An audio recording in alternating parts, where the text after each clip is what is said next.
Welcome to Enchanting Valley.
Semuanya, apa kabarnya hari ini?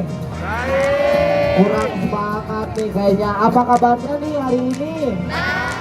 Baik ya, karena itu yang memang selalu kami harapkan. Selamat datang di Miras Magical World Enchanting Valley. Bersama saya Villa yang akan menemani presentasi edukasi selama 15 menit ke depan. Nah, para pengunjung, perlu kita ketahui ya, Enchanting Valley tidak hanya berfungsi sebagai tempat rekreasi saja, namun di sini juga kami melakukan sebuah presentasi edukasi mengenai satwa untuk selalu mencintai satwa dimanapun dan kapanpun kita berada. So, are you ready? Ready ya tentunya. Nah, untuk satwa yang pertama kita memasuki dunia satwa domestik. Sebelumnya di sini ada yang tahu nggak satwa domestik itu apa? Satwa yang asal Indonesia. Nah, jadi satwa yang asal Indonesia itu disebutnya satwa endemik ya, yang keberadaannya di pulau-pulau tertentu seperti Komodo yang ada di Pulau Komodo. Nah, jadi untuk satwa domestik adalah satwa yang sering dipelihara atau dikunjungi di lingkungan manusia, seperti anjing, sapi, kerbau, kucing, dan lain sebagainya nih. Nah, untuk satwa yang pertama kita akan memulai dari keluarga hewan pengerat. Di sini ada yang tahu nggak hewan pengerat apa? Kapibara, betul, seperti tikus, kapibara, tupai, dan ada juga tikus atria ya. Nah, untuk yang akan kami tampilkan adalah dari jenis mamalia. Ukurannya tidak besar dan tidak kecil juga nih. Langsung saja coba ya kita panggilkan apa yang kira-kira akan datang. Nah, ini dia guinea pig atau marmut. Guinea pig berasal dari dataran tinggi Amerika. Dan guinea pig juga mempunyai 2 gigi seri yang tertutup, sehingga guinea pig membutuhkan makanan yang cukup berserat atau cukup keras untuk masa reproduksi giginya.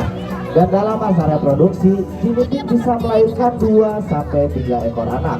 Makanan utama dari guinea pig adalah sayur-sayuran segar, rumput hai, dan terkadang mereka mau makan puasa ya.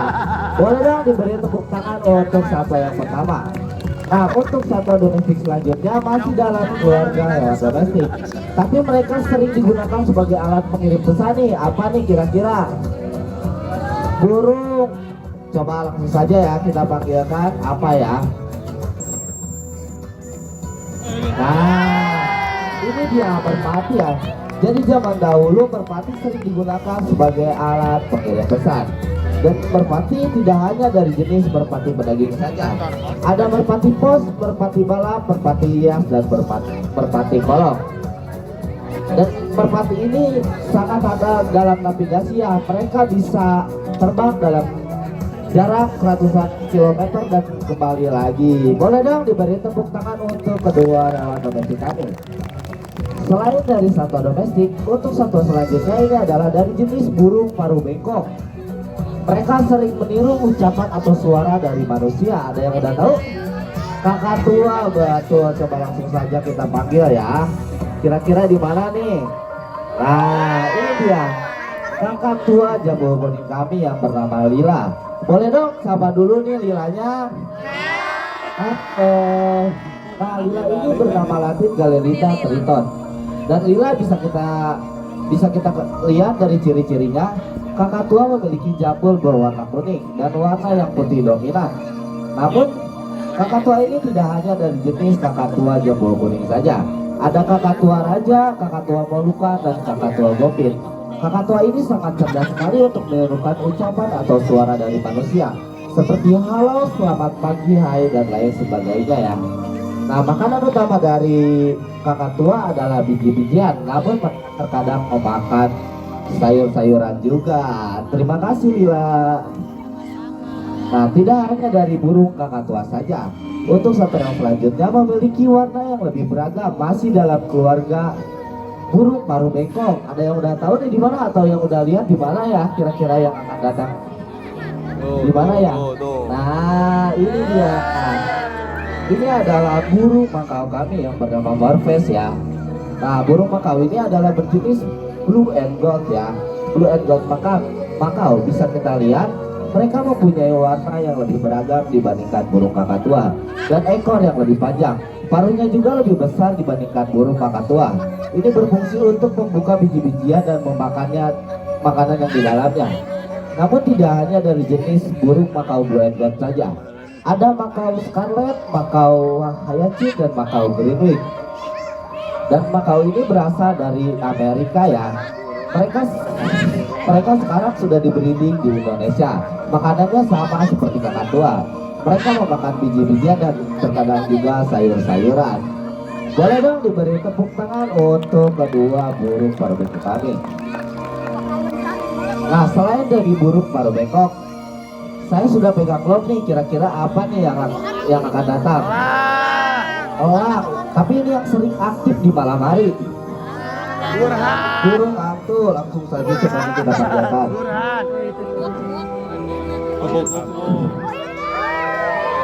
Nah, jadi ini adalah burung hantu serat Jawa kami yang bernama Eli dan bernama latin Tito alba japonica. Kapan bang awal dalam bahasa Inggris? Ada yang tahu nggak nih pes atau wajahnya berbentuk apa? Berbentuk hati ya, jadinya ini berfungsi sebagai parabola alami untuk mengumpulkan gelombang suara. Dan ketika Eli terbang ini ada yang mendengar gak suara kepokannya? Tidak ya, dikarenakan mereka memiliki jumbai di kedua belah sayapnya. Itu berfungsi untuk meredam frekuensi suara. Jadi jumbai di kedua belah sayapnya ini mirip sisir. Dan ada yang tahu nggak nih dijuluki sebagai burung hantu kenapa? Hidupnya malam. Karena aktifnya di malam hari, betul. Dan mereka juga sering memburu, datang dan pergi tanpa adanya suara. Dan burung sekecil ini bisa memangsa 1000 ekor tikus untuk setahunnya. Dan dalam sebulan mereka akan menghabiskan 100 ekor tikus. Hebat sekali ya Eli ini. Boleh dong diberi tepuk tangannya. Nah, seperti yang kita ketahui ya para pengunjung, Indonesia kaya akan berbagai jenis burungnya. Untuk satwa yang selanjutnya akan kami tampilkan berasal dari Indonesia, hewan endemik Indonesia yang tersebarannya berada di Pulau Sumatera dan juga Kalimantan. Kali ini kita akan memasuki sisi kebiasaan dari burung hornbill. Langsung saja nih, ada yang udah lihat? Nah, mereka sedang beraktivitas terbang di hadapan Anda. Namanya Dilan, kita panggil ya, Dilan. Dilan. Malu-malu nih kayaknya Dilan. Nah, ada yang mau coba kasih makan nggak kira-kira nih? Di situ paling nanti dilemparin nih.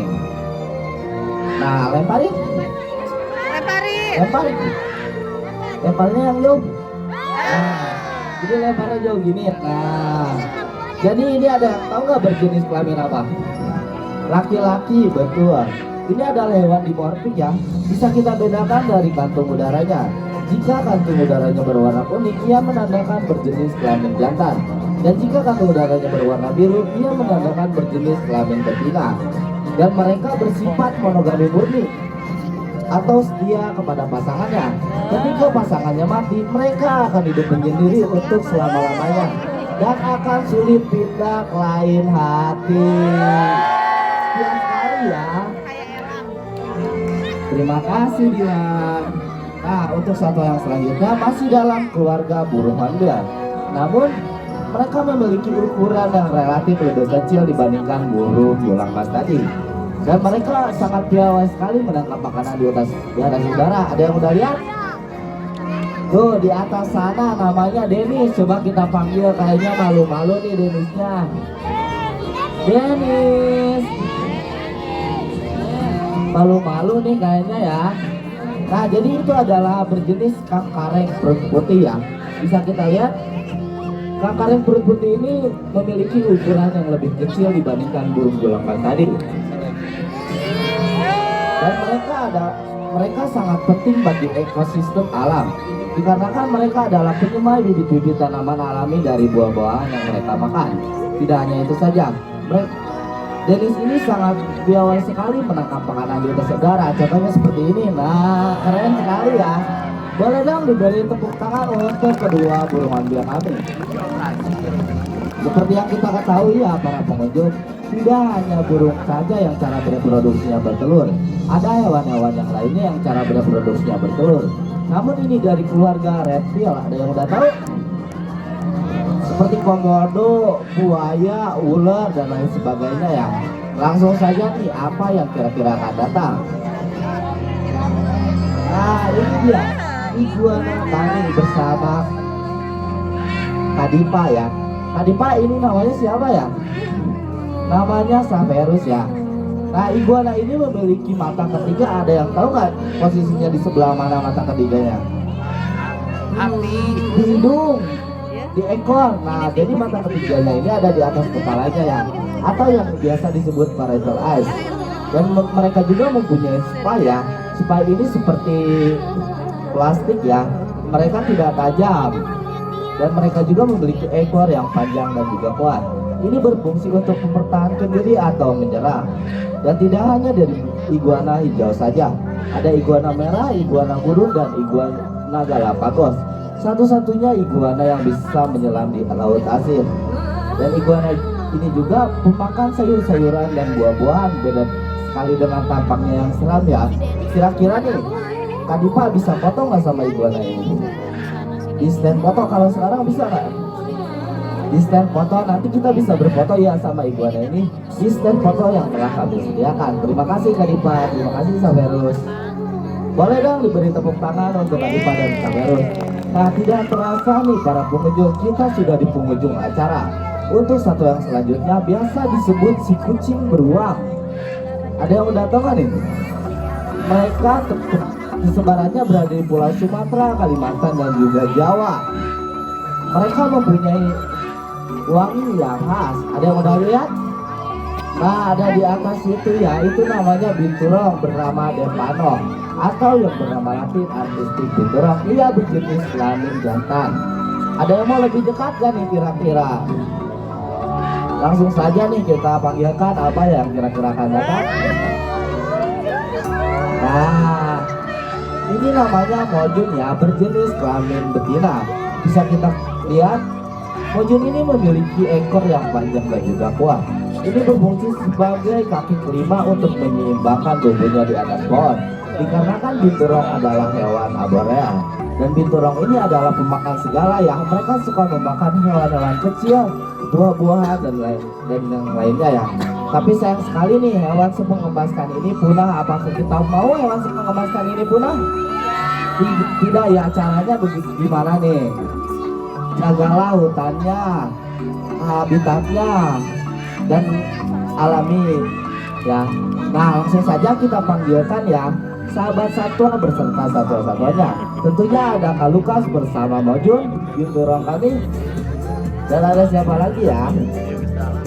Nah, dan ada Kak Diva bersama Saperus iguana kami. Ada siapa lagi nih? Udah? Masih ada. Nah, dan ada Kak Azma bersama Morpes ya. Nah, para pengunjung, terima kasih atas kunjungannya. Tanpa kalian sadari, kunjungan kalian adalah bukti kepedulian terhadap sat, khususnya yang ada di Enchanting Valley. Dikarenakan karena sekalinya mereka punah, mereka tidak akan pernah kembali lagi. Save our planet and save our wildlife. Terima kasih atas kunjungannya. See you next time and bye-bye.